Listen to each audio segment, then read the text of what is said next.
She didn't ask. She accused. In front of cameras, under oath, Jasmine Crockett slid a document across the table, a file Congresswoman Greene claimed she'd never seen. It listed what not to investigate, and every item protected Elon Musk. Twitter content moderation, SpaceX contracts, border surveillance deals. One by one, the items aligned perfectly with every oversight hearing Greene had canceled. This wasn't streamlining government. It was silencing accountability. And when Crockett read the last page out loud, even Greene's own staff stopped pretending they didn't know. Stay. Watch what happens when someone puts a billionaire's fingerprints on Congress's agenda and gets caught. The fluorescent lights of Committee Room 2154 cast harsh shadows across the mahogany table, transforming familiar faces into masks of political theater. The afternoon sun struggled through tall windows, but inside the Rayburn House office building, power moved in darkness. Representative Marjorie Taylor Greene adjusted her microphone with the practiced ease of someone accustomed to controversy. Her blonde hair caught the camera lights as she leaned forward, eyes scanning the room with predatory satisfaction.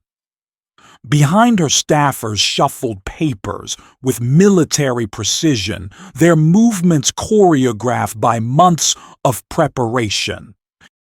This committee exists to streamline wasteful oversight. Greene announced her Georgia drawl, carrying across the chamber like honey over broken glass. To focus on what truly matters to the American people, not the pet projects of bureaucrats who've forgotten their place. The gallery held perhaps 30 observers, a modest crowd for what should have been routine subcommittee business. But nothing felt routine in the charged atmosphere that had settled over Washington like a toxic fog since the new Congress convened. At the far end of the horseshoe-shaped table, Representative Jasmine Crockett sat with the stillness of a chess player contemplating her next move. Her dark suit was immaculate, her posture erect, but something in her eyes suggested she was tracking prey.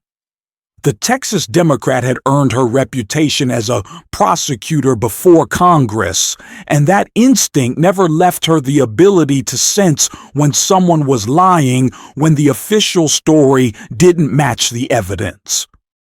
The Subcommittee on Government Efficiency and Financial Management. Greene continued reading from prepared remarks will eliminate redundant investigations that drain taxpayer resources and distract from America's real priorities. Crockett's pen tapped against her notepad once, twice, 3 times. The sound was barely audible, but in the tense silence it carried weight. Congresswoman Greene. Crockett's voice cut through the formalities like a blade through silk. Before we discuss what investigations to eliminate, perhaps you could explain who determined which ones are wasteful in the first place. Greene's smile tightened imperceptibly. The committee operates under standard oversight principles. Standard, according to whom? Crockett interrupted, her tone remaining level but gaining intensity. Did the full Oversight Committee vote on these principles? Did leadership provide written guidance? Or... She paused, letting the question hang in the air like smoke. Did someone else write your playbook? The camera operators positioned strategically around the room zoomed in automatically. This wasn't procedural theater anymore. This was blood sport. Greene's chief of staff, a thin man in an expensive suit, leaned forward to whisper something urgent in her ear. But Greene waved him away, her political instincts telling her to project strength rather than confusion. "I resent the implication." "I haven't made any implications yet." Crockett replied, her prosecutorial training evident in the precision of her language. "I've simply asked who wrote your committee's agenda. It's a reasonable question for a body that's supposed to be accountable to the American people." The room's temperature seemed to drop several degrees. Staff members exchanged glances. In the gallery, a few journalists leaned forward, sensing the shift from routine proceedings to something far more significant. Crockett opened a manila folder that had been sitting innocuously beside her nameplate. The gesture was casual, almost dismissive, but every person in the room understood its theatrical significance. "I've been reviewing the committee's recent decisions." She continued, pulling out a single sheet of paper. "Fascinating pattern emerges when you look at what we've chosen not to investigate." Greene's knuckles whitened as she gripped her gavel. "The minority member is out of order. Social media content moderation policies tabled due to resource constraints." Crockett's voice gained momentum like a prosecutor building toward a closing argument. "Defense contractor conflicts of interest postponed indefinitely. Federal surveillance technology purchases deemed outside our scope." Each point landed like a physical blow. Greene's face flushed red, but she seemed paralyzed by the precision of the attack. "Now I find this curious." Crockett continued, her tone conversational despite the venom in her words, because these are exactly the kinds of oversight issues that previous Republican majorities would have pursued with religious fervor. Government waste, corporate accountability, protecting taxpayers from sweetheart deals. Isn't that your brand? The silence stretched uncomfortably. C-SPAN cameras captured every micro-expression, every nervous gesture from the Republican side of the table. "Unless," Crockett said, her voice dropping to barely above a whisper, "someone else is writing your priorities." She reached into her folder again, this time producing a thicker document. The papers looked official, corporate letterhead formal, formatting the kind of internal memo that never sees daylight unless someone makes a very dangerous decision. "Congresswoman Greene, are you familiar with something called the efficiency agenda?" The question hit the room like a thunderclap. Greene's chief of staff went rigid. Several Republican committee members exchanged panicked glances. In the gallery, phones emerged as journalists began typing furiously. "I don't know what you're referring to." "Really?" Crockett's eyebrows rose in theatrical surprise. "Because, according to House administration records, your office received and acknowledged receipt of this document 3 months ago. It's been guiding your committee's decisions ever since." She held up the papers, their contents clearly visible to the cameras. The letterhead read, "Strategic Advisory Group," neutral enough to mean nothing and everything. "Should I read the summary for our viewing audience?" Crockett asked, but she was already beginning before Greene could object. Quote, "To maximize governmental efficiency and eliminate redundant oversight, the following subjects should be avoided as they represent poor resource allocation and minimal public benefit." The words hit the chamber like physical blows. Each phrase carefully crafted to sound reasonable while concealing something far more sinister. Subjects to avoid individual social media platform policies and their implementation. That's interesting phrasing, don't you think? Not social media regulation, broadly, specifically, individual platform policies. I wonder which platform they had in mind. Crockett's smile was razor sharp.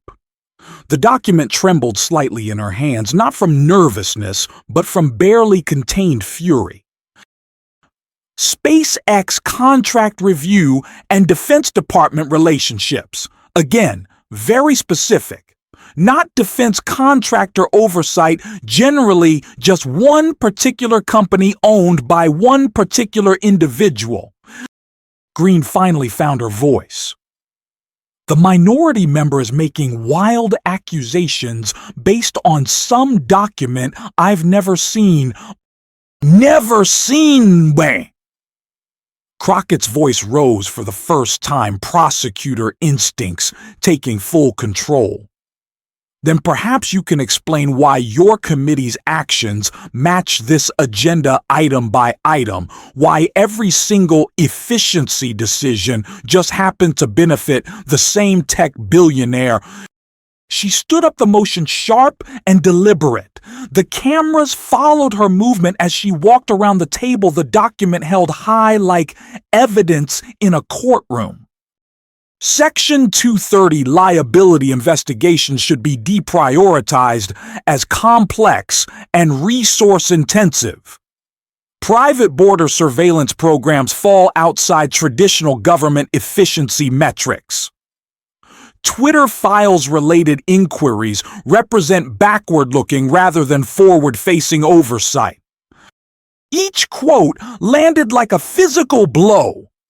The pattern was undeniable, every protected subject tied to one man's business empire. He didn't just buy a platform, Crockett declared, her voice carrying across the chamber with prosecutorial authority. He bought silence, and you gave it to him. The room erupted. Republican staffers huddled in urgent consultation. Democratic members leaned forward, sensing blood in the water. In the gallery, journalists typed with the frantic energy of people witnessing history. Greene banged her gavel repeatedly, but the chaos had taken on its own momentum. The committee will come to order. Order. Crockett laughed, but there was no humor in it. Congresswoman, your committee hasn't been in order since you let an unelected billionaire write your agenda. You've turned government oversight into government overlook, and the American people deserve to know why. She returned to her seat, but remained standing, the document still in her hand like a smoking gun. The document in my possession was authenticated by House administration this morning. It contains recommendations from the Strategic Advisory Group, a consulting firm that, according to public filings, received its sole funding from a shell company ultimately owned by Elon Musk. The name hung in the air like a curse. Every person in the room understood its significance, but hearing it spoken aloud in this context transformed speculation into accusation. You want to talk about efficiency? Crockett's voice rose again, prosecutor becoming preacher. Let's talk about the efficiency of democracy. It's messy, inconvenient, and often uncomfortable for those in power. But it works because it asks hard questions of powerful people. She gestured toward the Republican side of the table, her movement sharp and accusatory. What you've created isn't efficiency, it's selective blindness, a system where oversight depends on who has the most money and the best lobbyists, where congressional committees become customer service departments for billionaires. Greene attempted to regain control. The minority member is engaging in conspiracy theories. Conspiracy. Crockett's laugh was harsh. I'm reading from your own documents. Documents that your office acknowledged receiving. Documents that have guided every single decision this committee has made. She pulled out another sheet, this one, a simple calendar. October 15th, committee votes to postpone Section 230 hearings. Same day, the efficiency agenda recommends avoiding social media regulation. November 3rd, SpaceX contract review delayed indefinitely. Same week, the agenda suggests defense contractor oversight is resource-intensive. The pattern was devastating in its clarity. Each postponement, each delay, each strategic decision perfectly aligned with the billionaire's interests. December the 12th. Crockett continued, her voice gaining strength with each revelation. Twitter files investigation officially closed due to shifting priorities.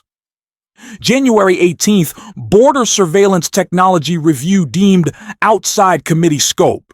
February 2nd, Section 230 reform hearings canceled entirely. She set down the calendar and looked directly at Greene, her gaze unwavering. Efficiency isn't neutral, Congresswoman. It's a choice about what we prioritize and what we ignore. And you've chosen to ignore anything that might inconvenience your real constituent, the man who doesn't even hold elected office, but somehow dictates congressional priorities. The accusation landed with devastating precision. In the gallery, several observers stood up, the tension becoming unbearable. C-SPAN cameras captured every angle of the confrontation. Greene's face had gone from red to pale, the political calculation playing out in real time behind her eyes. Deny everything and risk further revelation, acknowledge the documents and try to justify them, attack Crockett's credibility and appear defensive. The Strategic Advisory Group provides recommendations to numerous government entities. Name one. Crockett interrupted. Name one other government entity that received this agenda. Name one other committee that's implementing these recommendations. Silence. You can't because there aren't any. This wasn't broad government reform, it was surgical protection of one man's business interests dressed up as efficiency. Crockett sat down slowly, the motion deliberate and final. When she spoke again, her voice carried the weight of moral authority. Democracy isn't efficient, Congresswoman. It's supposed to be accountable. It's supposed to ask uncomfortable questions of comfortable people. It's supposed to make powerful individuals justify their power to the people they claim to serve. She gestured toward the camera, speaking directly to the viewing audience. What we've witnessed here today is the opposite of democracy. It's corporatocracy. Government of the billionaire by the billionaire for the billionaire. A system where congressional oversight becomes corporate customer service. The chamber had gone completely silent. Even the usual rustling of papers and whispered conversations had stopped. Everyone understood they were witnessing something historic, not just a political confrontation, but a moment when the curtain was pulled back on how power actually worked in America. The efficiency agenda doesn't just list what topics to avoid. Crockett continued, her voice now carrying the cadence of a eulogy. It lists people. Journalists who investigated platform censorship. Whistleblowers who exposed defense contractor irregularities. Researchers who studied social media manipulation. She held up another page, this one covered in names and affiliations. Sarah Chien, formerly of the Stanford Internet Observatory, now unemployed after her research into political deepfakes made certain people uncomfortable. Marcus Rodriguez, Pentagon procurement specialist, reassigned after questioning SpaceX contract procedures. Dr. Jennifer Walsh, academic researcher, funding pulled after publishing work on social media echo chambers. Each name hit the room like a funeral bell. These weren't abstract policy debates, they were human costs of corporate power protecting itself. These people didn't disappear because they were wrong. Crockett said, her voice breaking slightly with genuine emotion. They disappeared because they were right. Because they asked questions that powerful people didn't want answered. She looked directly at Greene, then at each Republican committee member in turn. You didn't just kill investigations, you killed the investigators. You didn't just avoid oversight, you avoided the very people capable of providing it. The moral weight of the accusation was crushing. Several Republican staffers had stopped taking notes, their pens motionless in their hands. And for what? Crockett's voice rose again, prosecutor becoming prophet. For efficiency, for streamlined government, or for the comfort of knowing that the most powerful man in the world would never have to answer uncomfortable questions before Congress, she stood up one final time, her movement carrying the weight of judgment. The American people elected us to ask those questions. They sent us here to hold power accountable regardless of how much money that power has or how many platforms it owns. They trusted us to be their voice in rooms where billionaires whisper and democracy dies. Her voice broke on the last words, genuine emotion, overwhelming prosecutorial precision. You betrayed that trust. You sold congressional oversight to the highest bidder. You turned the people's house into a billionaire's boardroom. The silence that followed was deafening. Greene's gavel lay motionless beside her hand. Republican committee members stared at their desks. In the gallery, several observers wiped away tears. When Crockett spoke again, her voice was barely above a whisper, but it carried across the chamber with devastating clarity. Democracy isn't efficient, but it's accountable. And accountability is what we've lost, what you've sold, what the American people will have to fight to reclaim. She gathered her papers, the motion final and decisive. I yield back my time, and I yield back my faith in this committee's ability to serve anyone other than its true constituents, the billionaires who write its agenda in the shadows. The gavel finally fell, but its sound was hollow, meaningless. The damage was done. The curtain had been pulled back. The efficiency agenda was no longer secret. In the aftermath, as staffers rushed to control the narrative and journalists filed their stories, one truth remained inescapable.